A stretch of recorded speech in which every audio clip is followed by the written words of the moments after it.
L'interview plateau. Bonjour, nous sommes de retour aujourd'hui sur le plateau télé du Forum de l'orientation en compagnie de Sandrine Pouget et de ma collègue Andrea. Bonjour à tous. Alors, est-ce que vous pourriez rapidement vous présenter au niveau de votre métier, ce que vous exercez comme profession ? Alors, bonjour Paul, donc Sandrine Pouget, effectivement je suis avocat rattaché au barreau de Blois. J'exerce pour ma part dans un cabinet situé à Vendôme. Et donc le métier d'avocat, alors en résumé, c'est vrai qu'on a souvent l'image de l'avocat qui porte sa robe et qui défend dans une salle d'audience son client, qui se bat donc pour son client et développe des arguments. C'est la phase, je dirais, finale. Il y a tout un travail en amont. L'avocat intervient également dans une phase de conciliation. Tous les différends ne finissent pas devant un tribunal, mais il est vrai qu'en résumé, je dirais que l'avocat est là pour assister et défendre son client. Donc il y a toute une préparation du dossier avec des arguments à formaliser dans des actes. On peut en effet trouver des terrains d'entente sans finir devant une juridiction qui sera là pour trancher le litige. Et donc effectivement avec cette phase d'audience et de plaidoirie.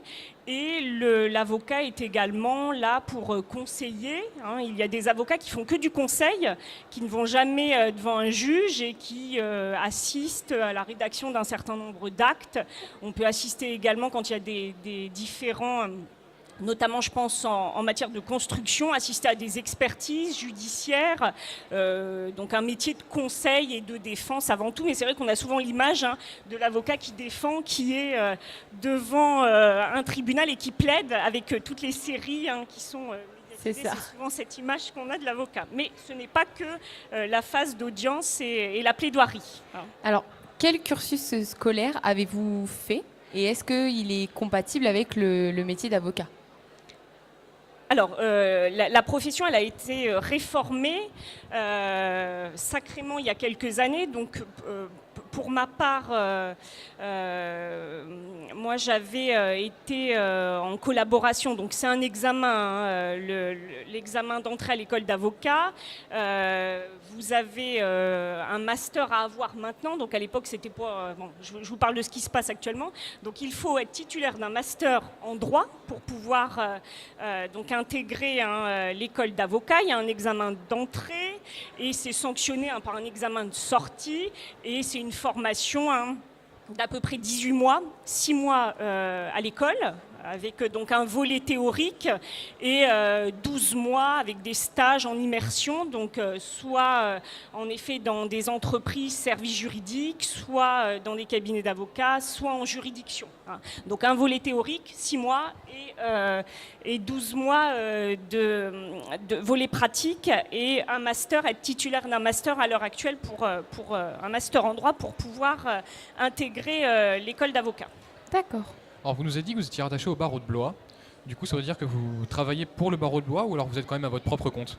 Non, alors c'est le regroupement puisque tous les avocats dépendent d'un ordre et d'un barreau. Donc moi je suis rattachée au secteur 41, donc au tribunal de grande instance de Blois. Mais les avocats sont libéraux. Donc moi j'exerce, j'ai mon cabinet à mon compte et je vais plaider effectivement au barreau de Blois et je suis rattachée au tribunal de grande instance de Blois. D'accord. Et qu'est-ce qui vous a amené à exercer ce métier ?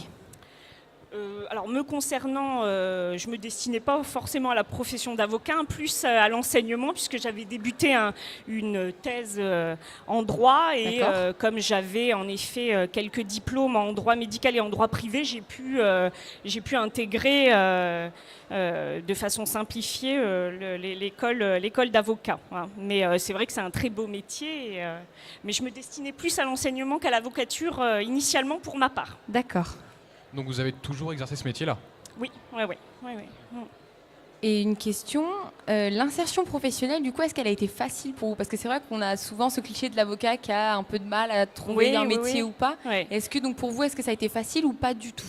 Alors pour moi, ça a été facile, effectivement, parce que à l'époque, il y avait des offres de collaboration en nombre. C'est vrai que concernant la profession d'avocat, il n'y a pas de numerus clausus, c'est pas réglementé. Donc D'accord. une fois qu'on a réussi l'examen d'avocat, on peut s'installer.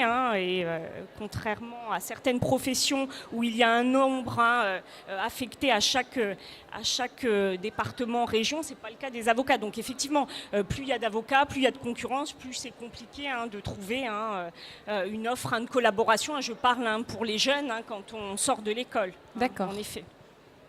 Du coup, plus les avocats ont d'expérience, plus ils auront d'offres d'emploi, entre guillemets. Plus il y aura d'avocats formés, plus il y aura de compétition dans le métier. Ce qu'il faut, c'est à l'heure actuelle se spécialiser. Il y a parce que l'avocature, le métier d'avocat, le droit, ça ratisse large. Il y a de nombreux domaines d'activité et effectivement, il y a des secteurs qui sont assez porteurs, comme la fiscalité, le droit administratif, où on est moins nombreux. Donc, à l'heure actuelle, il faut effectivement les personnes qui projettent d'intégrer cette profession à l'avocature, aller dans les secteurs d'activité où il y a moins d'avocats et donc automatiquement moins de concurrence. D'accord. D'accord. Et est-ce que votre métier a un impact sur votre vie personnelle ou pas? Oui, c'est un métier qui est quand même prenant. D'accord. C'est un métier qui est prenant, effectivement, puisque on passe beaucoup de temps au tribunal. Après, il y a l'aspect préparation du dossier, comme je vous le disais tout à l'heure. Donc le temps d'attente au tribunal, on n'est pas au cabinet à travailler, à préparer les dossiers. Donc c'est vrai qu'en termes d'amplitude horaire, c'est un métier qui est prenant. D'accord.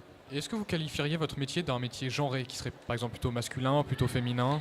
Non, après la profession, on le note, notamment à Blois, elle se féminise sacrément. Il y a de plus en plus de femmes, mais non. C'est nullement genré, il y a des femmes, des hommes, et il est vrai qu'il y a de plus en plus de femmes à l'heure actuelle qui exercent ce métier. D'accord. Et dernière question, quel conseil donneriez-vous à un jeune qui veut se lancer dans cette profession et dans ces études-là? Oui, c'est ce que je disais tout à l'heure. Peut-être en effet privilégier des secteurs d'activité où il y a moins d'avocats, le droit des affaires, la fiscalité, peut-être plus de conseils, parce qu'on a souvent, ce qu'on disait en propos préliminaire, l'image de l'avocat qui est au pénal, qui fait du droit pénal. Mais voilà, faut peut-être s'orienter plus vers des secteurs d'activité où il y a moins d'avocats et donc moins de concurrence. Voilà. D'accord. D'accord. Eh ben, merci beaucoup d'avoir été là et d'avoir répondu à nos questions. Merci.